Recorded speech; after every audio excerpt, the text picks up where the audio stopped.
Transition, une durée de 5 ans proposée après la phase finale des Assises nationales de la refondation. Les autorités de la transition ont décidé des dates des différentes élections et celles de la révision de la Constitution. Toujours à propos des élections au Mali, nous évoquerons ces fameuses dates des différentes élections annoncées par les autorités de la transition qui créent la polémique. Au Soudan, des citoyens restent optimistes malgré la démission du Premier ministre qui laisse le pouvoir aux militaires. Les Soudanais gardent espoir quant à l'avenir de leur pays. Mesdames et messieurs, bonsoir. Si vous nous rejoignez, bienvenue à toutes et à tous sur Joliba TV News. Je vous le disais dans le sommaire, après la phase finale des Assises nationales de la refondation, les autorités de la transition ont décidé des dates des différentes élections et de celles de la révision de la Constitution.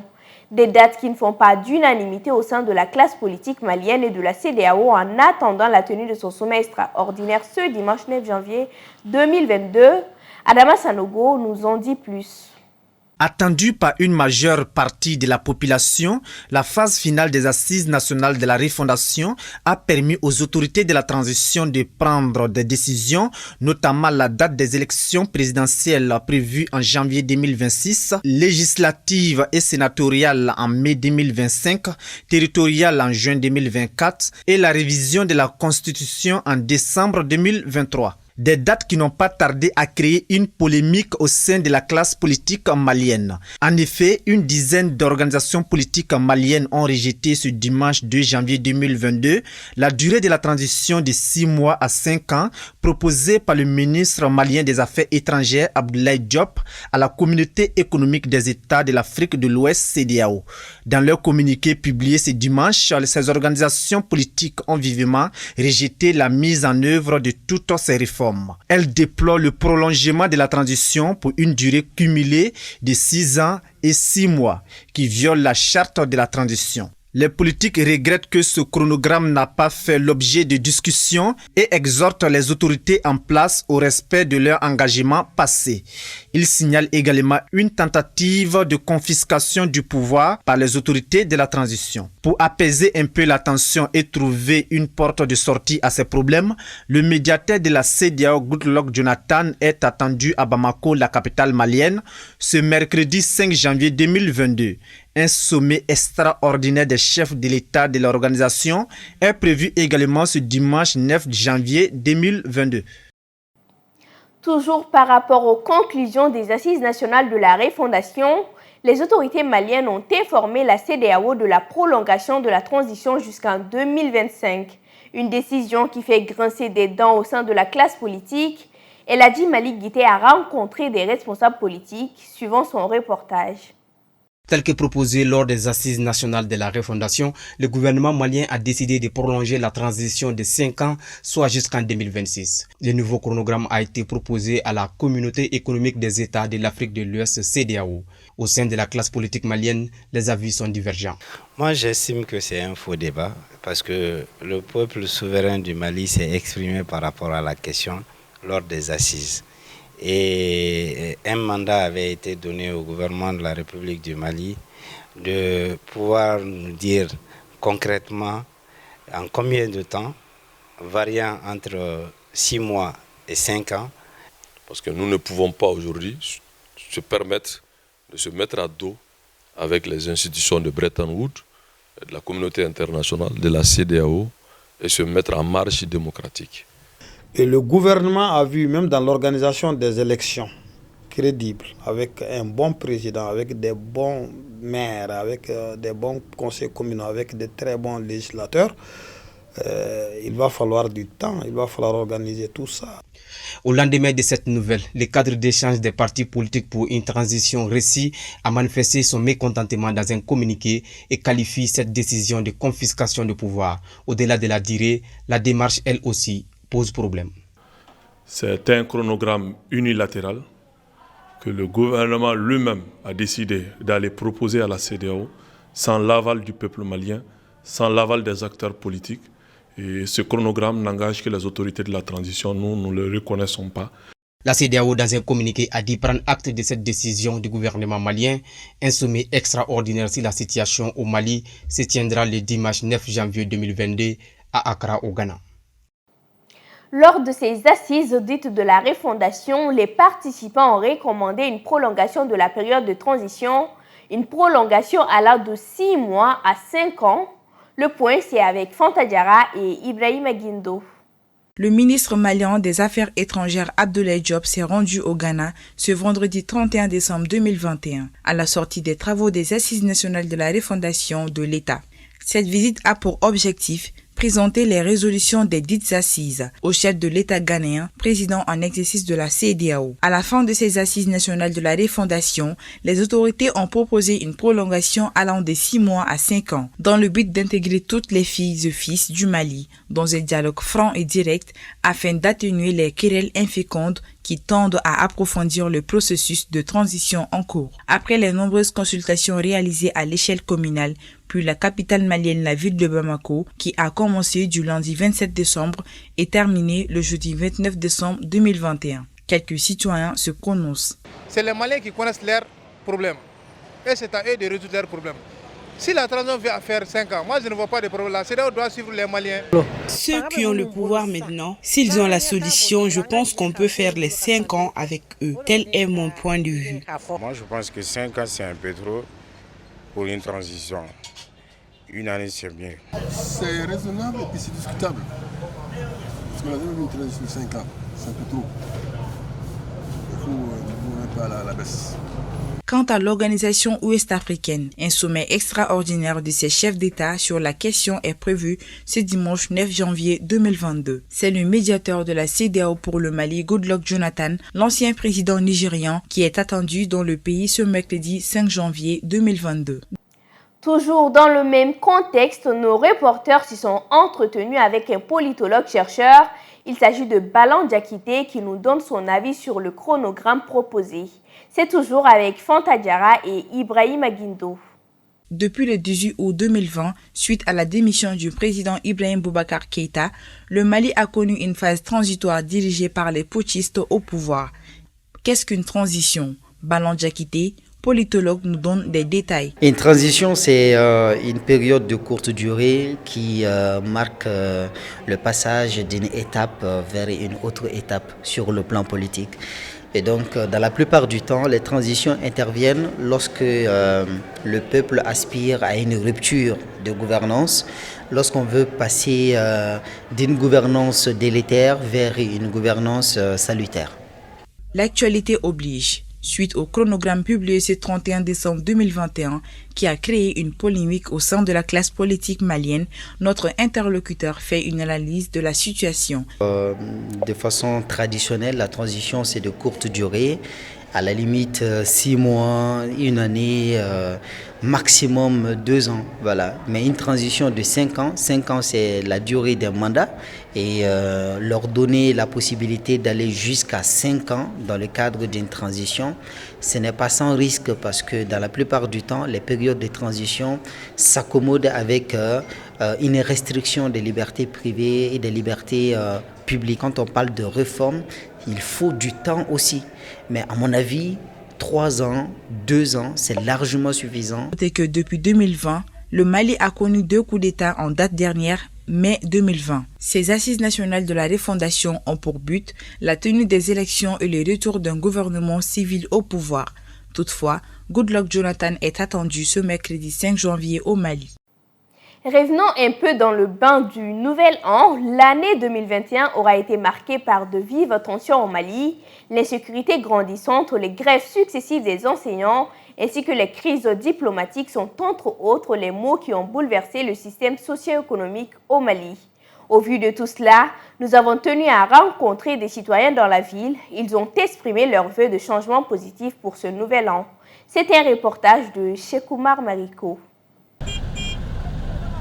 Bouleversé sur tous les secteurs de développement en 2021, le Mali franchit le seuil du nouvel an. Pour cela, le peuple malien, conscient des difficultés que traverse le pays, veut voir un Mali émergent pour l'année 2022. Pour la plupart sur le plan de la sécurité et de l'éducation. Au Mali, il faut que la sécurité, il veille sur la sécurité quoi. La sécurité des gens, et des biens, des personnes et des biens, quoi. Et puis, il faut que la justice soit claire. Depuis ces 2 dernières années-là, il y a un problème entre les anciens et les gouvernements. Donc j'espère qu'aussi avec ces gouvernements, ils puissent trouver une solution et trouver un terrain d'entente avec les anciens pour que les enfants puissent aller à l'école. Parce que dans un pays où il n'y a pas l'éducation, il n'y aura pas l'avenir. Dans 10 ans plus tard, on n'aura pas de cadre dans ces pays. L'accent doit être mis particulièrement sur l'avenir des enfants. Sur le plan de la culture, notamment la musique, d'autres veulent du changement de la part des artistes, mais aussi de l'aide venant des autorités. Que le gouvernement aide les artistes, mais que les artistes aussi sachent que la parole de leurs chansons doit être éducative. Ajouté à cela, d'autres souhaitent également voir les Aigles revenir avec la CAN 2021. Nous prions pour les Aigles afin qu'ils nous ramènent cette coupe, qu'ils partent et qu'ils nous reviennent sains et saufs. 2021 a également été marqué par la lutte contre la vie chère. Des vœux de changement ont été faits contre cela. Par exemple, quand il prend les locations des magasins ou pour tout des goudrons ou des logements, c'est trop cher. Il faut diminuer ça. Et également, les céréales. Tout ce qui est denrées alimentaires est très cher aujourd'hui au Mali. Donc, ceci sont vraiment des préoccupations majeures que moi je suis en train de vouloir comprendre qu'il faut lutter contre ça. Et surtout la corruption également. Et pour ces enfants visiblement joyeux et innocents, le gouvernement doit mettre l'accent sur l'accès à l'eau et à l'électricité. Nous avons besoin d'eau et d'électricité dans ces pays. Nous voulons que le développement du Mali. Le Malikoura ne se fera pas sans eau ni électricité. De là où qu'il soit, de Caille à Kidal, le peuple malien n'aspire qu'au changement pour un Mali qui rayonne, en témoigne le vœu ainsi souhaité. Découvrons à présent la cordillère des Andes dans l'image du jour. La cordillère des Andes est la plus longue chaîne de montagnes continentales du monde, orientée nord-sud tout le long de la côte occidentale de l'Amérique du Sud, s'étendant du nord au sud sur une différence de latitude de 65 degrés, soit environ 1750 km et large de 200 à 700 km. La cordillère débute au Venezuela au nord, puis traverse la Colombie, l'Équateur, le Pérou, la Bolivie, le Chili et l'Argentine jusqu'à la pointe au sud du continent. Son altitude moyenne est de 4000 mètres et elle culmine à l'Aconcagua à 6962 mètres en Argentine. Les Andes sont la plus haute chaîne de montagnes d'Amérique. Partie de la ceinture de feu du Pacifique, nombre de ses sommets sont volcaniques et le sommet du volcan Chimborazo dans les Andes équatoriennes est le point le plus éloigné du centre de la Terre à raison du renflement du globe au niveau de l'équateur. Plusieurs de ces volcans figurent parmi les plus hautes montagnes sur Terre, après celles d'Asie dépassant 6000 mètres d'altitude. L'actualité internationale avec Oumou Makalou. Les Soudanais gardent espoir quant à l'avenir de leur pays, malgré la démission du premier ministre soudanais laissant les militaires aux commandes. Après des mois de manifestations et de répressions violentes qui ont fait au moins 57 morts, les analystes craignent de nouvelles effusions de sang après la démission du premier ministre Abdallah Hamdok dimanche dernier.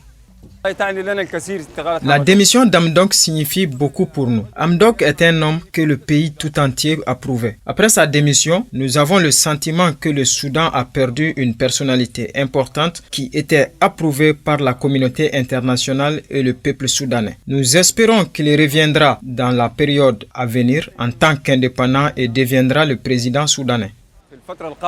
Cela fait 1 an que nous attendions la démission d'Hamdok. Premièrement, parce que si quelqu'un a perdu quelque chose, il ne peut pas le rendre. Deuxièmement, les femmes soudanaises ont donné naissance à des milliers d'hommes comme Hamdok. Donc, je pense que le peuple n'est pas lié à une seule personne. Le Soudan est plein d'hommes patriotes. Triste bilan depuis le coup d'État du 25 octobre fomenté par le chef de l'armée, le général Abdel Fattah al-Burhan. 57 manifestants ont été tués selon un syndicat de médecins pro-démocratie. Des manifestantes ont été violées d'après l'ONU. De nombreux journalistes ont été passés à tabac et même arrêtés et Internet et le téléphone ne fonctionnent que selon le bon vouloir du pouvoir. Fin novembre et après un mois en résidence surveillée, M. Hamdok avait retrouvé son poste après un accord avec le général Burhan. La démission de Hamdok prive les généraux de leur façade et montre clairement que le coup d'État n'est rien d'autre qu'un retour à la politique militaro-islamiste de Béchir, déclare une source sur Twitter. Plus de 24 heures après le début de l'incendie du Parlement sud-africain au Cap, le feu est maîtrisé et un homme a été inculpé pour incendie criminel. Le suspect de 49 ans qui a été arrêté dimanche dans l'enceinte du Parlement sera présenté à la justice mardi. Il est poursuivi pour vol avec effraction et incendie criminel. Le feu a démarré dimanche vers 5h, 3h GMT dans l'aile la plus ancienne de l'imposant bâtiment victorien achevé en 1884. D'immenses flammes se sont échappées des toits, mais aucune victime n'a été signalée. Durant plus de 24 heures, les pompiers ont tenté de venir à bout des flammes. Encore une vingtaine d'entre eux étaient sur place lundi matin, l'incendie continuant dans les parties les plus anciennes de l'édifice qui recèle des trésors, quelques 4000 œuvres d'art et de patrimoine dont certaines remontent au XVIIe siècle. Le vaste édifice est composé de 3 parties. Un bâtiment récent accueillant l'actuelle Assemblée nationale, un autre abritant la chambre haute du Parlement, nommé le Conseil national des provinces, et la partie historique la plus ancienne où se réunissaient auparavant des parlementaires. C'est la seconde fois en moins d'1 an que le Parlement est endommagé par les flammes. Un incendie rapidement circonscrit s'était déclaré en mars.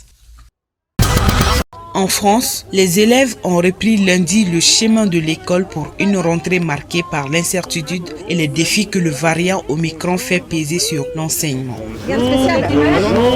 Au mieux avec le dispositif qui a été proposé par le ministre de l'Éducation nationale.